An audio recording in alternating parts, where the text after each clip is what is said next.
Assalamualaikum warahmatullahi wabarakatuh. Perkenalkan, nama saya Nurul Ainun, NIM 091 058 091 9002 dari Prodi Agribisnis semester 6.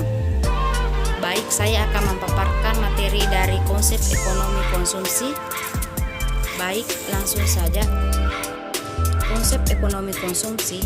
Konsumsi adalah suatu kegiatan manusia mengurangi atau menghabiskan nilai guna suatu barang atau jasa untuk memenuhi kebutuhan, baik secara berangsur-angsur maupun sekaligus. Konsumsi memiliki kedudukan yang besar dalam setiap perekonomian karena tiada kehidupan bagi manusia tanpa konsumsi. Dalam sistem perekonomian, konsumsi memainkan peranan penting. Adanya konsumsi akan mendorong terjadinya produksi dan distribusi. Dengan demikian akan menggerakkan roda-roda perekonomian. Adapun perilaku konsumen, yaitu menjelaskan bahwa pada umumnya tahap-tahap pengambilan keputusan terdiri dari yang pertama, yaitu problem recognition atau pengenalan kebutuhan. Pengenalan kebutuhan atau pengenalan masalah adalah hasil dari ketidaksesuaian antara keadaan yang diinginkan dengan keadaan yang sebenarnya, atau Hackness et al. 1998. Masalah atau kebutuhan tersebut menurut Kotler dapat dicetuskan oleh rangsangan internal atau eksternal. 2. Information search or search alternative solution atau pencarian informasi atau mencari alternatif solusi. Konsumen yang telah menyadari kebutuhannya akan terdorong untuk mencari informasi yang lebih banyak. Keuntungan dari mencari informasi ini akan mendapatkan berbagai macam pilihan yang disesuaikan dengan kriteria yang dicari konsumen.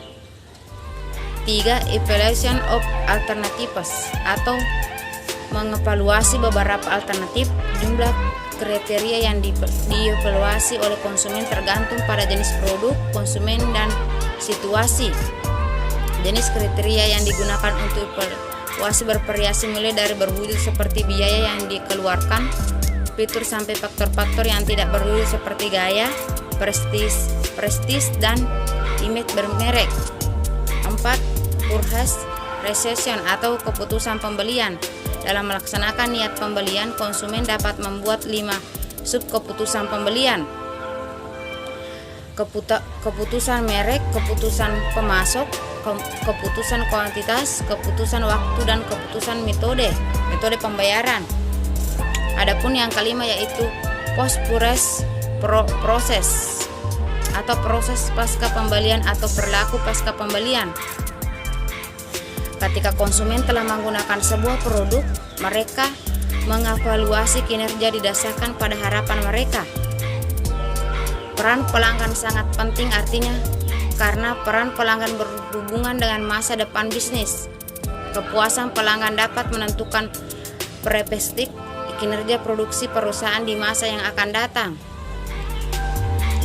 Untuk itu, pelanggan merupakan faktor yang sangat penting sehingga perusahaan harus selalu berusaha untuk memuaskan para pelanggannya. Menurut Kotler, kepuasan adalah perasaan senang atau kecewa seseorang yang muncul setelah membandingkan persepsi atau kesannya terhadap kinerja atau hasil suatu produk dan harapan-harapannya. Sedangkan menurut Oliver, kepuasan adalah tanggapan konsumen atas terpenuhnya kebutuhannya. Berdasarkan penjelasan di atas dapat disimpulkan bahwa kepuasan pelanggan adalah tingkat perasaan seseorang yang merupakan hasil evaluasi setelah membandingkan apa yang dirasakan dengan harapannya. Pelanggan tidak akan puas apabila harapannya belum terpenuhi. Oleh karena itu, strategi kepuasan pelanggan harus didahului dengan pengetahuan yang detail dan akurat terhadap harapan pelanggan, indikator kepuasan.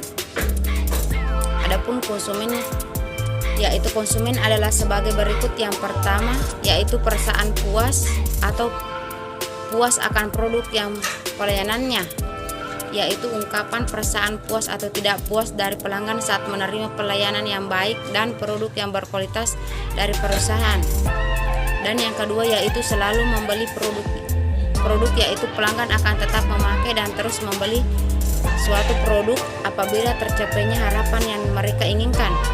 Dan ketiga yaitu merekomendasikan kepada orang lain, yaitu pelanggan yang merasa puas setelah memakai atau membeli produk yang akan menceritakan kepada orang lain serta mampu menciptakan konsumen baru bagi suatu perusahaan. Adapun faktor-faktor yang mempengaruhi kepuasan pelanggan menurut Irawan, faktor-faktor pendorong kepuasan pelanggan adalah sebagai berikut. Yang pertama yaitu kualitas produk. Kualitas produk sangat mempengaruhi kepuasan. Pelanggan akan puas setelah membeli dan menggunakan produk yang ternyata memiliki kualitas produk baik. Dua yaitu harga. Pelanggan sangat sensitif. Biasanya harga murah adalah sumber kepuasan yang penting karena pelanggan akan mendapatkan value yang tinggi. Dan ketiga yaitu service quality. Pelanggan akan puas jika mendapatkan pelayanan yang baik. Dan empat yaitu emosional. Faktor pelanggan yang akan merasa puas karena adanya emosional value yang diberikan oleh brand dari produk tersebut. Dan yang kelima yaitu biaya dan kemudahan. Pelanggan yang akan semakin puas apabila relatif mudah, nyaman, dan efisien dalam mendapatkan produk atau pelayanan. Adapun manfaat pengukuran yaitu kepuasan pelanggan. Ukuran kepuasan pelanggan dapat dikategorikan sebagai kurang puas, puas, dan sangat puas. Pengukuran mutu pelayanan dan kepuasan pelanggan dapat digunakan untuk beberapa tujuan, yaitu yang pertama mempelajari persepsi masing-masing pelanggan terhadap mutu pelayanan yang dicari, diminati, dan diterima atau tidak diterima pelanggan, yang akhirnya pelanggan merasa puas dan terus melakukan kerjasama. Dan yang kedua yaitu mengetahui kebutuhan, keinginan, persyaratan, dan harapan pelanggan pada saat sekarang dan masa yang akan datang yang disediakan perusahaan yang sesungguhnya dengan harapan pelanggan atas pelayanan yang diterima. Dan yang ketiga yaitu meningkatkan mutu pelayanan sesuai dengan harapan-harapan pelanggan. Empat yaitu menyusun rencana kerja dan menyempurnakan kualitas pelayanan di masa yang akan datang. Adapun faktor-faktor yang mempengaruhi perilaku konsumen menurut Kotler 2005-2002, para konsumen membuat keputusan tidak dalam sebuah tempat yang terrealisasi dari lingkungan sekitarnya. Perilaku konsumen dipengaruhi oleh faktor-faktor kebudayaan, sosial, pribadi, dan psikologi. Sebagai besar faktor ini tidak terkendalikan oleh pemasar, namun harus diperhitungkan faktor-faktor tersebut antara lain sebagai berikut, yaitu faktor kebudayaan.